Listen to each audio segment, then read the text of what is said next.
A 63-year-old widow walked into a field where a wild stallion had already put 2 grown men in the hospital. She wore no gloves, no protective vest, no helmet, just a pair of worn boots, a faded blue scarf, and something in her eyes that nobody in that crowd had ever seen before. They laughed, some of them actually laughed, and then, in less than 40 seconds, every single voice in that field went completely, utterly silent. Before we get into what happened in that field, I want to ask you something, and I need you to be honest with yourself. Have you ever walked into a room where everyone expected you to fail? Where you could feel the doubt in the air like something physical, something pressing against your chest? This woman knew that feeling her entire life, and on this particular morning, she chose to walk straight through it anyway. If you've ever been underestimated by people who should have known better, this story is for you.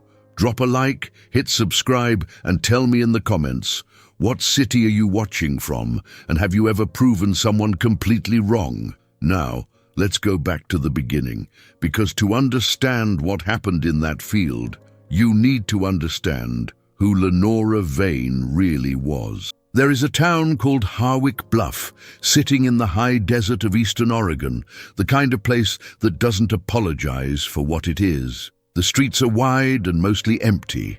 The sky is enormous. The wind comes in long, patient waves that bend the grass without breaking it. It's the sort of town where people know each other's business 3 days before anything actually happens. Lenora Vane had lived there her entire life. She was born on the same property where she still slept, a 40-acre spread on the eastern edge of town called Ridgeline Farm, named not for any single ridge, but for the long, lazy elevation the land sits on, high enough to see the mountains on a clear morning and low enough to flood in a bad spring. Her family had worked that land for 3 generations before it came to her, and she had worked it for 31 years after. Most of those years, she worked it alongside her husband, Corbin. Corbin Vane was the kind of man who made people feel steadier just by being in the room. He was not loud or dramatic.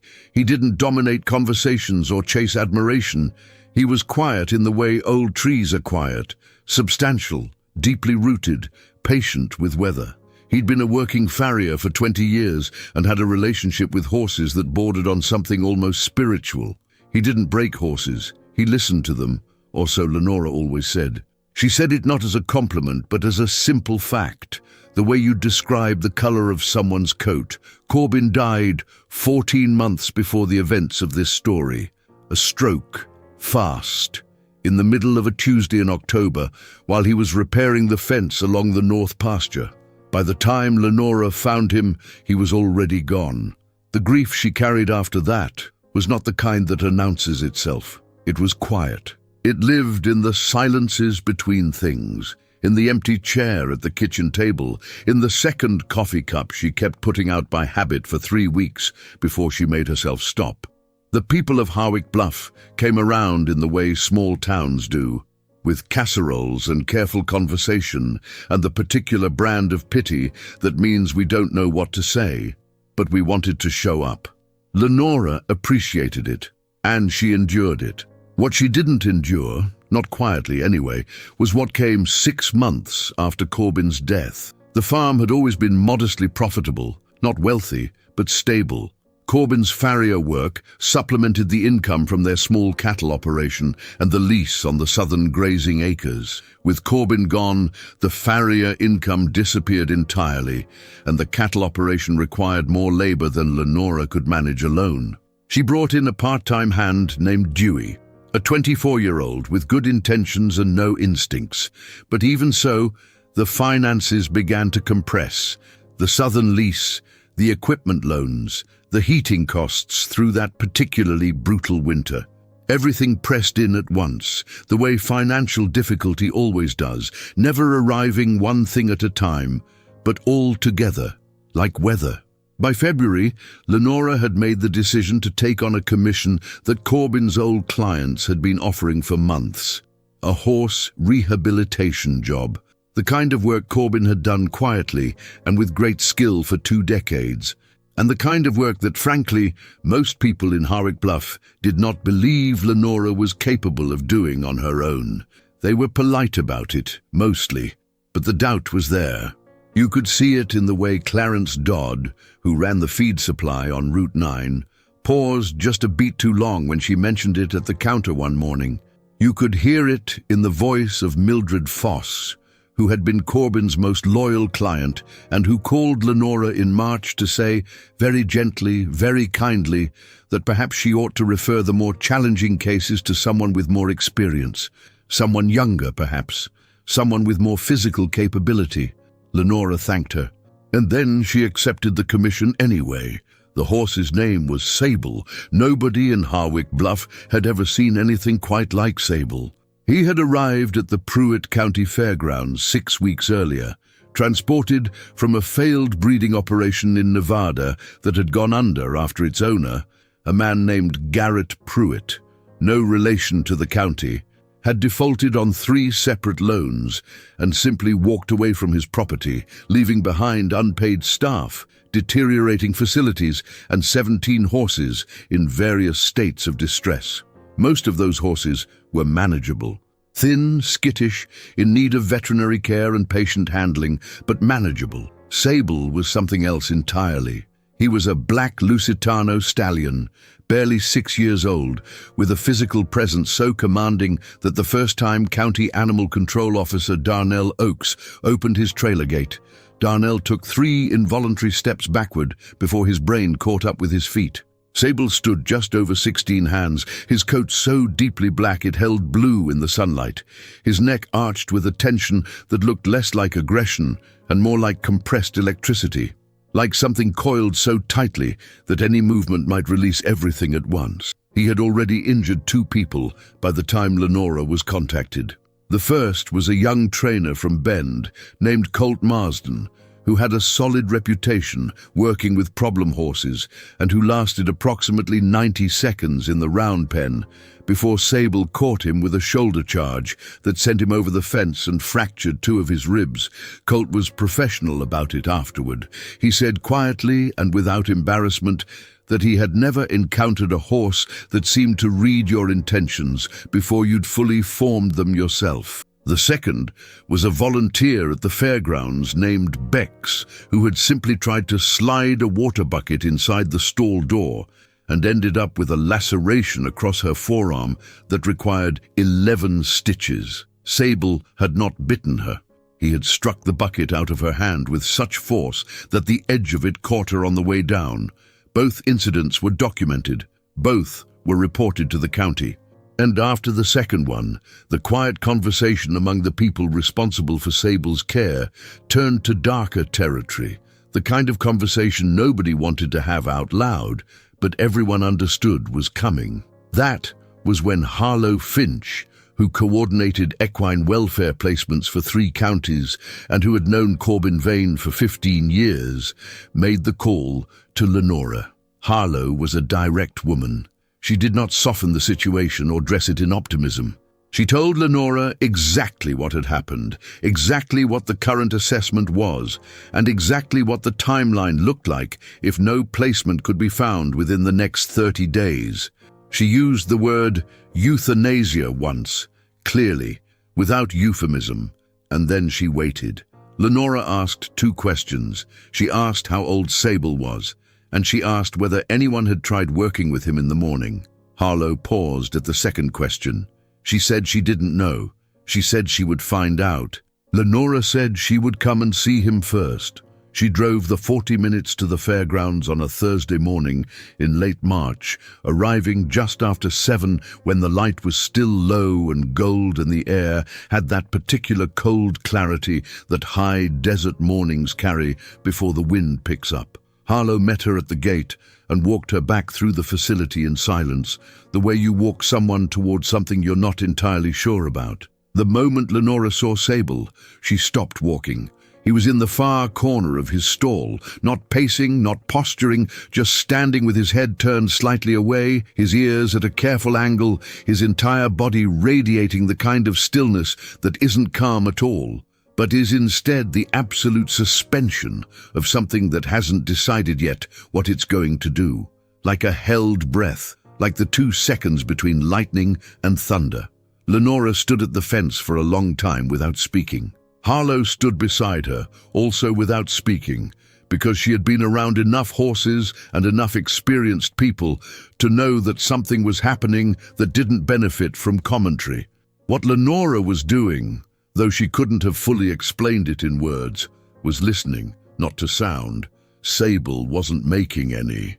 She was reading the set of his shoulder, the angle of his hip, the almost invisible tremor that moved through his hindquarters every 40 seconds or so, regular as breathing, like something cycling through him that had no place to go. She recognized it, not from horses, from herself. That was the thing about the grief she'd been carrying since October.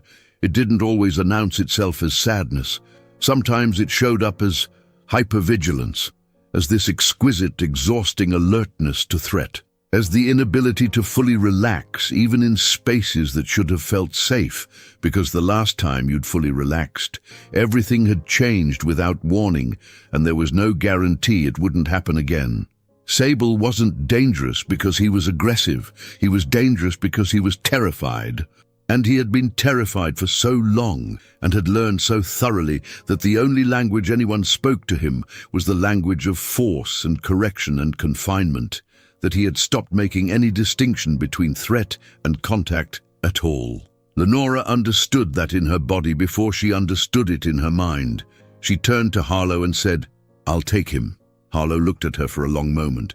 Then she said carefully, "Lenora, you know what I'm obligated to tell you about liability."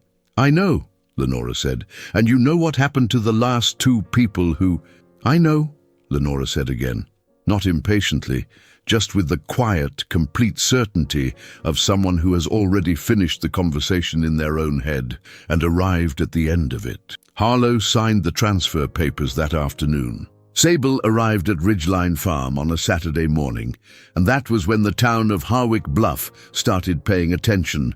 Word travels fast in a town of 4,000 people, and the story of the widow taking in the dangerous horse traveled faster than most, probably because it contained 2 things that small towns find irresistible: genuine risk and the opportunity to form an opinion about someone else's choices. By the following Tuesday, Lenora had received 4 phone calls, 2 visits to the farm, and 1 handwritten note left in her mailbox, all expressing in varying degrees of directness the concern of her neighbors. Virgil Oakes, Darnell's father and a retired rancher who'd worked with horses for 50 years, drove out on Monday afternoon and leaned on the fence of the north pasture where Sable's temporary paddock had been set up, watching the stallion move for about 10 minutes without saying anything. Then he turned to Lenora and said, in the tone of someone being very fair about something they disagree with, "That horse has got something broken in him that I'm not sure comes back." Lenora said, "Maybe it's not broken, maybe it's just buried." Virgil looked at her with an expression she couldn't entirely read. Then he nodded once, slowly, and drove home. Mildred Foss called again. This time she was less gentle. She said that she understood grief made people do things they wouldn't otherwise consider, and that nobody blamed Lenora for wanting to feel close to Corbin's work, but that this particular situation had the potential to end very badly. And did Lenora have a plan if the horse injured her or, God forbid, got out onto the road? Lenora said she had a plan. Mildred asked what it was. Lenora said, "The same plan I have for everything. Start in the morning, pay attention, don't hurry." Zah. There was a silence on the line that Lenora allowed to exist without filling it. Young Dewey, the part-time hand, had a different reaction entirely. He was frightened, plainly, honestly frightened, in the way young people sometimes are when they haven't yet learned to disguise it. And he told Lenora on his first morning back after Sable's arrival that he would do whatever she needed, but that he would not go into that paddock alone under any circumstances, and he needed her to know that up front. Lenora told him that was completely reasonable, and that she didn't need him to go in the paddock at all. She needed him to handle the cattle feeding, the fence maintenance along the south line, and the regular chores. Sable was her responsibility, hers alone. She began the work the way Corbin had always begun, by doing almost nothing. For the first 3 days, she simply existed near him. She came to the paddock fence at the same time each morning, just after sunrise, before the day heated up, and she stood there with a cup of coffee and said nothing and did nothing. She didn't approach the fence, she didn't call to him, she just occupied the same general territory and let him decide what to make of her presence. Sable spent the first morning at the far end of the paddock with his hindquarters turned toward her. The second morning, he was standing sideways, not facing her, but no longer fully turned away. The third morning, she caught him watching her for approximately 4 seconds before he looked away. She didn't acknowledge it. She finished her coffee, went back to the house and started her day. This is the part of the story that the people of Harwick Bluff didn't see, because there was nothing to see. Nothing dramatic was happening. No one was being charged or thrown or bitten. An old woman was standing by a fence every morning drinking coffee near a horse that didn't want her there. It looked like nothing. It was everything. On the 4th morning, she brought a second cup, not for herself, and set it on the fence post, which was absurd and she knew it. But the act of bringing something, of arriving with an offering rather than an agenda, changed something subtle in her own posture, her own energy, the quality of her attention. She stood a little looser. The way you stand when you've already accepted that you might not succeed today.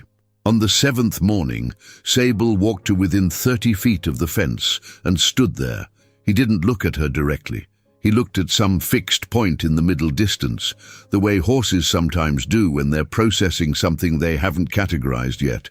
But he was 30 feet away instead of 150, and that was not an accident. Lenora finished her coffee. She said quietly, not loudly enough to carry, "Take your time," and she went back to the house. Dewey watched all of this with the nervous attention of someone who expects catastrophe and is perpetually confused by its failure to arrive. He asked her, one evening, while they were repairing the water line behind the main barn, whether she thought the horse was ever going to be okay. Lenora thought about it for a moment. Then she said, "I think he already knows what okay feels like. I think he's just checking whether it's safe to remember." Dewey didn't fully understand that answer, but he wrote it down in the notes app on his phone that night because it felt like the kind of thing that meant more than it appeared to.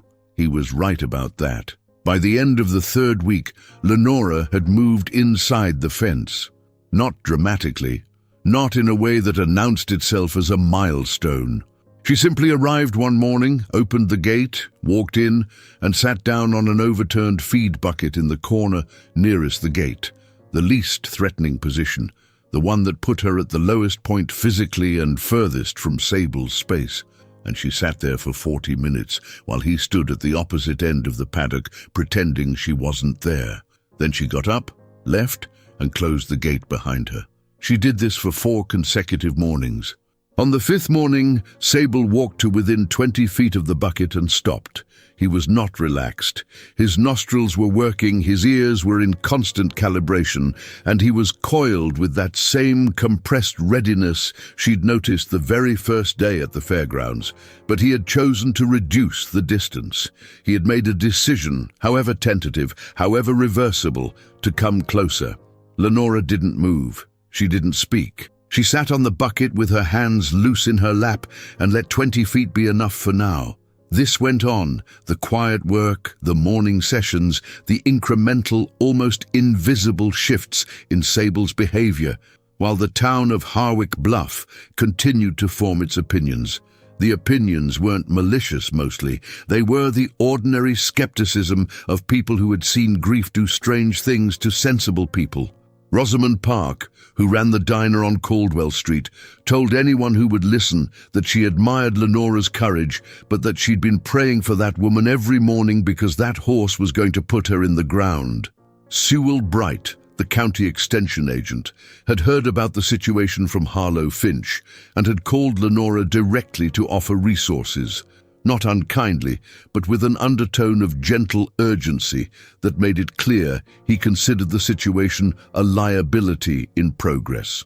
Only two people in town seemed to hold a different view. One was Harlow Finch herself, who checked in by phone every few days and who listened to Lenora's quiet, measured reports with what sounded increasingly like hope.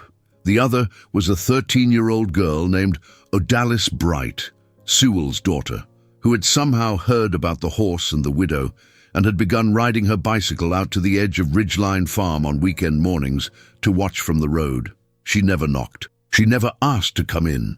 She just watched from the far side of the fence, the way Lenora herself had once watched. Lenora noticed her on the third weekend and said nothing about it, but she began arriving at the paddock 5 minutes earlier so the girl wouldn't miss the beginning, the breakthrough, if you can call something a breakthrough when it accumulates as slowly as weather, came on a Thursday morning in late April. Lenora had been sitting on the bucket for about 20 minutes when Sable, without any discernible preceding shift in body language, simply walked toward her. Not at a rush, not tentatively either, with a kind of deliberate measuring pace, the way someone walks when they've decided to do something and are watching carefully for new information, but haven't given themselves permission to stop. He came to within 6 feet. He stopped. He dropped his head, not all the way, not completely relaxed, but below the withers, which in the language of horses means I am not preparing to fight. And he breathed, long, slow, through the nostrils, the kind of breath that in a horse signals the beginning of something releasing. Lenora sat completely still. She was crying, though she hadn't felt it start. Not from emotion, exactly, or not only from emotion. It was the particular physical response that sometimes comes when your nervous system releases something it has been holding for too long, something it had given up expecting to put down. She didn't reach for him. She let him stand there, 6 feet away, breathing. She let that be the entire event. She did not push toward whatever came next, because whatever came next was his to offer, not hers to take. After perhaps 3 minutes, Sable took one more step forward, just one, and lowered his nose to within 2 inches of her left shoulder. He didn't touch her. He breathed her in, long, deliberate, searching. Then he lifted his head, turned, walked back to the center of the paddock and went back to grazing. Lenora sat on the bucket for another 10 minutes after that, not because anything else was going to happen, but because she needed a moment to reassemble herself before she stood up and went back to the rest of her life. On the road outside the fence, Odalis Bright had seen the whole thing. She was standing with her bike, not moving, her mouth slightly open, her expression the kind that children get when they witness something that exceeds the frame of what they thought the world contained. She would tell her father about it that evening at dinner. Sewell would listen carefully, the way a man listens when a child says something that quietly revises his understanding, and he would call Lenora that night, not to offer resources this time, but simply to say, I owe you an apology for underestimating you. Lenora told him no apology was necessary, but she accepted it anyway because it was genuinely given. May arrived the way it does in high desert country, all at once, the temperature shifting 20 degrees in 48 hours, the sky going from winter's flat gray to a deep, ringing blue that made everything look like it had been newly made. Sable was different in May. He was not gentle. That would come later, and even then it would be the wrong word for what he was. He was not broken. He was not tame. He was something more interesting than any of those things. He was present. He was engaging with the world around him rather than defending against it. The hypervigilance was still there. Probably always would be, Lenora thought, the way her own was still there. But it had been recalibrated. It was no longer running at maximum volume at all times. She had begun working with him on a lead rope, which he accepted now with something approaching equanimity. He would still startle at sudden sounds. He was still precise and deliberate in what he would and wouldn't allow. But the electric fence of his early days, the sense that any contact might trigger an explosion, had been replaced by something more negotiated, more mutual. Dewey, watching from the far side of the paddock fence one morning, said, "I don't know what you did, but that's a different horse." Lenora said, "He's the same horse. He just stopped having to spend all his energy on being afraid." She had begun talking to the county about a longer-term arrangement. The plan, tentative and contingent, was for Sable to eventually become part of a small equine therapy program that Harlow Finch was developing in coordination with a counseling center in the next county. Horses who'd been through significant trauma and who'd been rehabilitated, not just physically but behaviorally, relationally, could offer something particular to people going through their own recoveries. The resonance of it wasn't lost on Lenora. She didn't say that out loud to anyone, but she thought about it.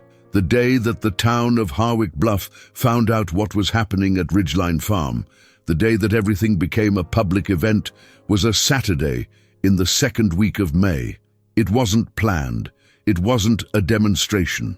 It started with Odalis Bright. She had been watching from the road for weeks, and one Saturday morning she finally worked up the nerve to knock on the farm gate and ask Lenora, very politely and with great seriousness, whether she could come inside and see what she'd been watching from a distance. Lenora looked at her for a moment. Then she said, "Does your father know where you are?" Odalis said, "I told him I was going to the farm." Lenora said, "Did you tell him why?" A pause. "Mostly." Lenora considered this. Then she opened the gate and let the girl in. What she didn't anticipate, what neither of them anticipated, was that Sewell Bright, who had dropped Odalis at the end of the road that morning thinking she was just going to watch from the fence as usual, had also mentioned it in passing to Floyd Tennyson at the hardware store, who had mentioned it to Rosamond Park at the diner, who had mentioned it to approximately 7 other people with the specific energy of someone who is not trying to start something, but sort of is. By 9:30 that Saturday morning, there were 14 people standing along the road outside Ridgeline Farm. They were not hostile. They were not there to cause trouble. They were there the way people in small towns show up for things, drawn by the intersection of uncertainty and story, wanting to see for themselves what they'd been forming opinions about from a distance. Lenora looked out from the paddock and saw them gathering. She felt a flash of something, irritation perhaps, or the particular discomfort of being watched during something private, but she also understood it. The same way she understood most things about Harwick Bluff. These were her neighbors. They had brought her casseroles. They had worried about her in their own clumsy way.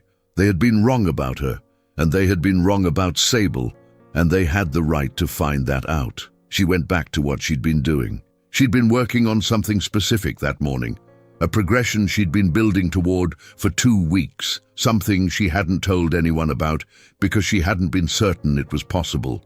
She had been working toward asking Sable to accept her hand on his neck. Not a halter, not a lead rope, just her hand. The distinction mattered more than it might seem. A lead rope has purpose, direction, a task embedded in it. A hand on a neck is just contact. Just I am here and this is safe. No agenda, no leverage, no utility. For a horse who had learned to associate human contact with correction and control, it was the deepest ask. She had tried it twice before. The first time, Sable had moved away before she could reach him. The second time, he had stood, but his whole body had gone rigid with the effort of not retreating, and she had pulled her hand back before completing the touch, because she could feel in his stillness that he was enduring rather than accepting. And there is a world of difference between those two things. But on this Saturday morning, with 14 people standing along the road and young Odalis Bright watching from the corner of the paddock fence, Lenora felt something different in the air between herself and this horse. She felt readiness, not hers, his. And so she walked toward him slowly, in the diagonal approach that he'd come to recognize as non-threatening, and she let him smell the back of her hand for a long moment, and then, with no dramatic gesture, no held breath, no performance of any kind, she laid her palm against the curve of his neck, just below the crest. He exhaled, long, deep, the kind of exhale that horses give when they trust. His head dropped, his eyes went soft, And the crowd, standing along the road outside Ridgeline Farm, watched it happen. 14 people who had come with their opinions already formed, and every single one of them went completely, utterly silent. What nobody had anticipated, not Lenora, not Harlow, not the 14 people standing in various states of suspended judgment along the road, was what Sable did next. He turned toward her. Not just his head, his whole body.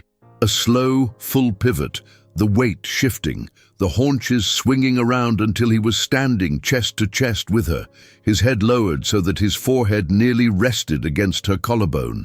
It was a gesture that any experienced horseperson would recognize immediately, and that most of the people standing along that road had never seen before in their lives.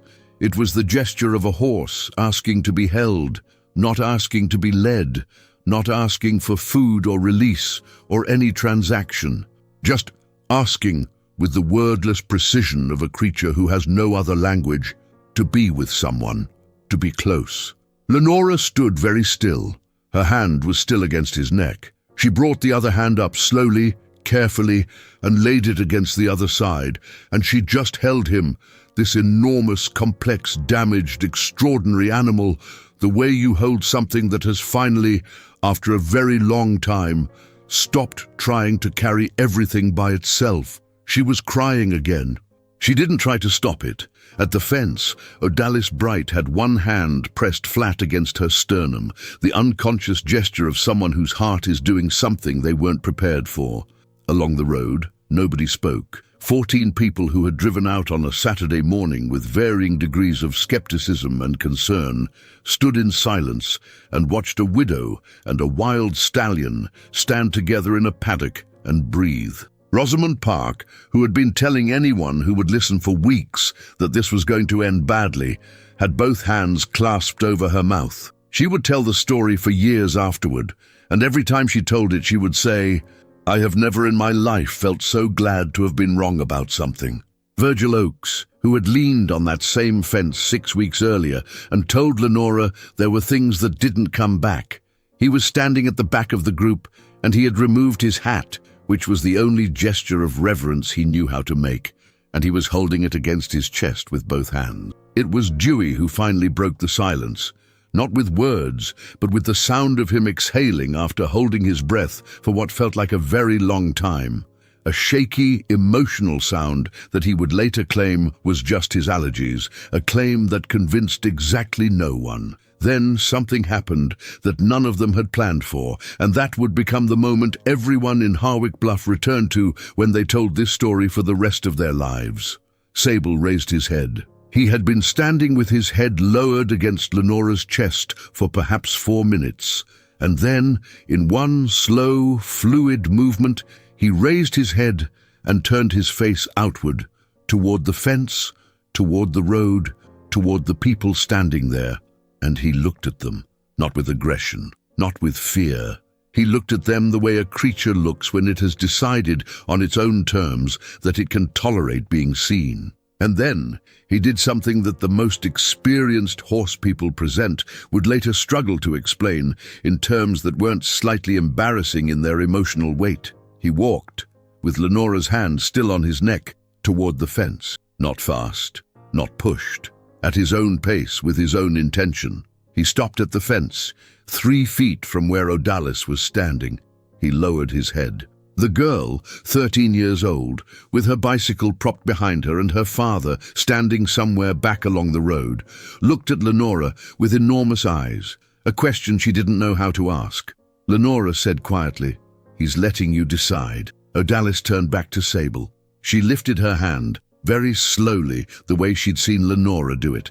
Back of the hand first, no reaching, just offering. And Sable dropped his nose and breathed her in, and then stood quietly while she rested her hand against the side of his face. Sewell Bright, who had worked his way to the front of the group by then, was watching his daughter, and his expression was the complicated, helpless expression of a parent who witnesses their child doing something that makes them realize the child has already exceeded them in some important way.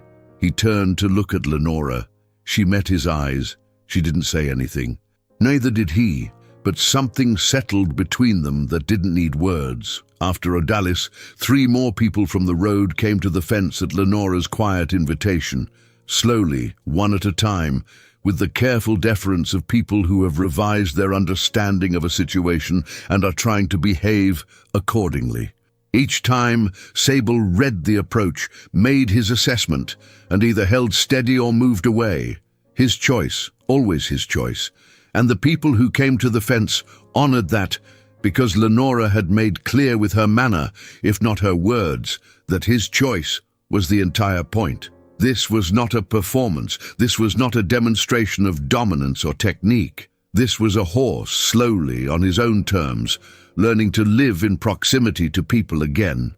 And these were people, slowly, on their own terms, learning to see past their assumptions about what was and wasn't possible. Harlow Finch arrived at 11, having heard about the gathering from Darnell Oaks, and stood at the fence for 20 minutes watching before she walked back to her truck and sat in the driver's seat for a while without starting the engine. When she finally came back and found Lenora by the water trough, she said, "He's ready for the next phase, isn't he?" It wasn't a question. Lenora looked back at Sable, who was standing in the center of the paddock now, quietly present, watching the movement along the road with steady ears rather than fear. "He's been ready for a couple of weeks," Lenora said. "I just wanted to make sure I was sure." Harlow looked at her. "Are you?" Lenora was quiet for a moment. Then she said, "Corbin used to say the hardest part of this work isn't the horses. It's trusting that you've done enough and it's time to let go a little." Harlow nodded. "I think I'm ready," Lenora said. "Yeah, I think so." They stood together by the water trough for a moment. 2 women who had spent their lives with animals and understood in the specific way that only experience teaches that what they had witnessed that morning was not a miracle. It was not magic. It was the slow, patient, ordinary work of showing up every day without agenda, in the same direction, until something that had been closed for a very long time finally found its way back to open. The crowd along the road had mostly dispersed by noon, drifting back toward their cars and their Saturdays with the particular quietness of people who have been given something to think about. Rosamond said she'd bring food on Monday, not out of pity this time, but because she wanted an excuse to come back and see how things were going. Virgil stopped at the gate on his way out and looked at Lenora for a long moment and said, "Corbin would have been proud." Lenora held on to that for the rest of the day. June came. Sable moved into a larger paddock along the south pasture, more space, better grass, a view of the mountains on clear mornings. He had been assessed by a veterinarian named Dr. Caldwell from the University Extension Program, who had observed his movement, his responsiveness, and his overall condition, and had written in her report, "Behavioral presentation consistent with successful trauma rehabilitation, suitable candidate for continued therapeutic placement." It was the kind of language that sounds clinical until you understand what it means. What it meant was, he came back. The equine therapy program that Harlow had been developing officially accepted Sable as its first placement in the second week of June. It was a small program, 4 horses eventually, working with a counseling center that served veterans, adolescents, and adults in trauma recovery. The logic of it, as the program director, Dr. Mina Reisberg explained in the literature, was something that researchers had been documenting for years, but that practitioners had known longer, that horses, particularly horses who had been through their own versions of fear and recovery, had a particular capacity to meet struggling humans where they were, not with words, not with techniques, just with presence, just with the willingness to be near. Sable was exceptionally good at it. He was not an easy horse, exactly. He still had his preferences, his limits, his particular way of communicating that he'd had enough for one session. But within those limits, he was patient, in a way that surprised even the people who knew his history. He would stand with a veteran who was having a hard morning and breathe slowly while the person sat nearby, not rushing anything, not performing, just being there. "Doctor," Reisberg said, In a conversation with Harlow 6 months into the program, "I've worked with therapy horses for 11 years. I've never seen one that seems to understand the work the way this one does." Harlow said she thought that might be because someone had taken the time to show him, at the most basic level, what it felt like to be understood. Back at Ridgeline Farm, things had shifted in ways that were difficult to quantify but impossible to miss. Lenora had taken on 2 more rehabilitation commissions, smaller cases, less complicated than Sable, but meaningful work. Dewey had gotten considerably braver and was now handling morning feeds at the paddock without narrating his terror, which counted as growth. The southern lease had been renegotiated at better terms, and the financial compression of the winter had eased, not dramatically, but enough to breathe. More than any of that, the silence in the house was different. It was still there. She hadn't stopped reaching for a second coffee cup. She probably never would, she thought, and maybe that was fine. Maybe some habits weren't losses, but were instead a kind of fidelity, a way of saying, "I still know you were here." But the silence had stopped being only absence. It was also now the space where she lived and worked and thought and went to sleep at night and woke up in the morning knowing what she was going to do next. That was not a small thing.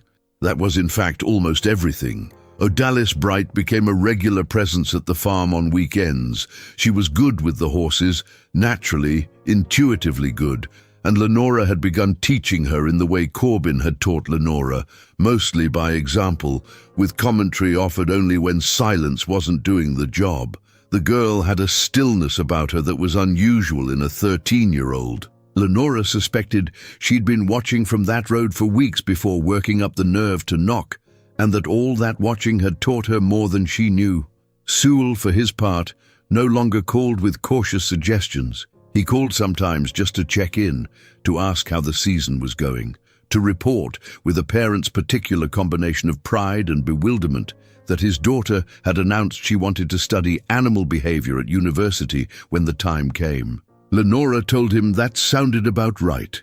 There is a photograph that Harlow Finch took one morning in October, exactly 1 year after Corbin Vane died in the north pasture of Ridgeline Farm. It wasn't planned. Harlow had come out to discuss the program's second-year review and had arrived earlier than expected, finding the gate unlocked and the property quiet. She had walked back toward the paddock and found Lenora there alone, standing in the morning light in her worn boots and faded blue scarf, the same one she'd been wearing the day she walked into that field in front of the whole town, with her hand on Sable's neck. They were both facing east, toward the mountains. The light was that particular low gold of autumn mornings in the high desert, the kind that makes everything look slightly suspended, slightly beyond the reach of time. Sable's black coat held the blue in it, the way it always did in the right light. Lenora's face was in 3/4 profile, and her expression was one that Harlow would think about for a long time afterward.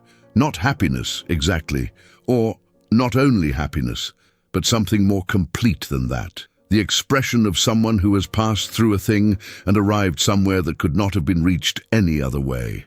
Harlow took the photograph with her phone, and then stood very still for a moment, feeling the strange privilege of having witnessed it. She sent it to Lenora later that day. Lenora looked at it for a long time. Then she set it as the background on her phone, which was the only sentimental gesture she allowed herself that week, which was, she felt, about right. The town of Harwick Bluff did what small towns eventually do with the stories that mean something to them.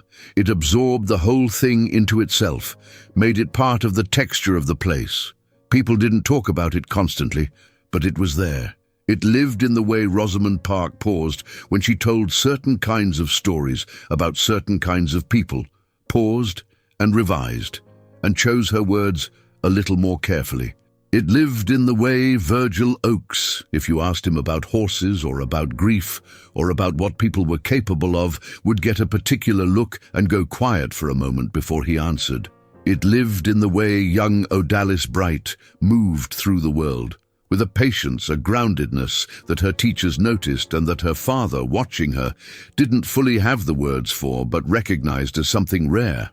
Corbin Vane had worked with horses for 20 years and had left a particular kind of knowledge in the world. Not in books, not in lectures, but in the horses he'd helped and the people who'd watched him work.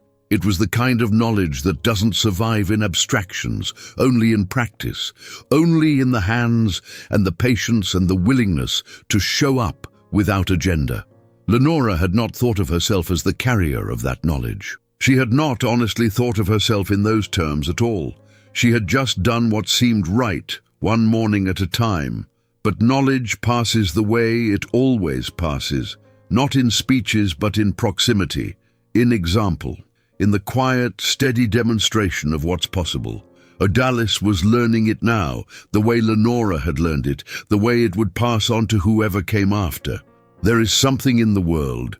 This story insists on it, at the risk of being too direct. There is something in the world that looks like impossibility, until someone simply does the thing that everyone else agreed was impossible. And then it is not a miracle. It is just a fact. A new fact added to the inventory of what the world contains. A wild, terrified stallion who had hospitalized 2 people stood quietly in a paddock in Oregon and let a grieving widow put her hand on his neck. She didn't fix him. He wasn't broken to begin with. She just showed up every morning with nothing to prove and no hurry, and she made a space that was safe enough for him to find his own way back. That's the whole story. That's also, if you sit with it, almost every story worth telling. I want you to sit with this for a second before the video ends. Lenora didn't have a credential for what she did. She didn't have a certification, a training program, or a protocol. She had 30 years of watching someone she loved do quiet, patient work without recognition, and she paid attention. That's it.